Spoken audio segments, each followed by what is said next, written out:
Good morning, good afternoon, good evening, wherever you may be. Quick story for you, and maybe some advice. Watch out, I might pinch your water. When I was 22, I think, I lived in San Jose, California for a while. And I got a job as a chauffeur and had a great time. I worked for a guy called Pat Cassidy Rolls-Royce Limousine Hire. And he was quite an interesting character. He had a public relations company and he employed 30 odd people. But his hobby was cars. And he had a number of Rolls Royces, and in order to fund that hobby, he hired them out, and he needed chauffeurs, and I became one of his chauffeurs. I was his chief chauffeur. And yes, I used to drive a remarkable 1960 white silver cloud. I've got a photo of it here. I can't reverse the camera, so I'll show it you this way. That's me with more hair, and that's the car, silver cloud.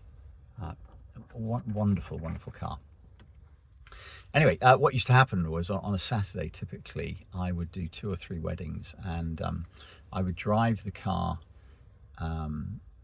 to the family home, pick up the father and the bride, drive them to the church, wait outside the church for the marriage to happen, and then drive them to reception.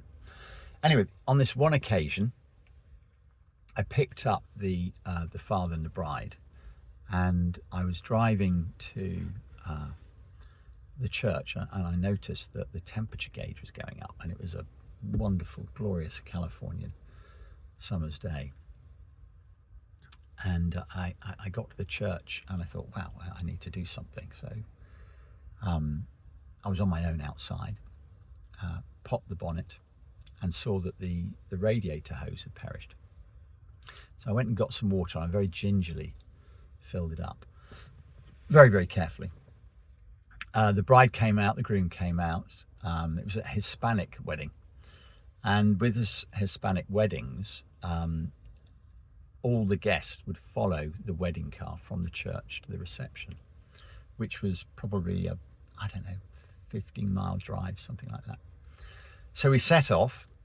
I explained to the bride and groom that the car was having a difficulty, and I may have to stop en route for some water. And they were quite cool. I think they liked having an English chauffeur. I'd taken a pinstripe suit with me. Looking back, I don't know why I took a pinstripe suit to America with me, but I did. Anyway, so we were going through this residential area. Nice wide road, not many cars, but these houses with lawns, and as you can imagine, sort of single-story houses they were. And all these cars were following, and all the cars are decorated. That's what the Hispanics do. And I looked at the temperature gauge, and I thought, I'm going to have to do something. And I looked over, and there was a house with a sprinkler hose pipe on in the front garden. So I pulled the Rolls Royce off the road, and I parked in this driveway. And all the cars stopped, of course, and they were beeping their horns and what have you. And I said to the bride and groom, I said, look, I'll get some water. And they were really cool. Jumped out of the car, knocked on the front door, and this chap came to the front door. I think he'd been watching the American football or something, and he had a few beers, but he came to the front door. I think he had a vest on. And he's got this Englishman standing there with a pinstripe suit on and a white silver cloud Rolls Royce on his driveway, and all these cars. And I looked at him and I said, I'm terribly sorry, but my Rolls Royce is overheating. May I borrow some of your water? Borrow? And he kind of looked like this and yeah, sure. Anyway, so I put some water in and saved the day and got them to reception. But that's a quick story. So be careful when I'm around, because I might pinch your water. Thanks for listening.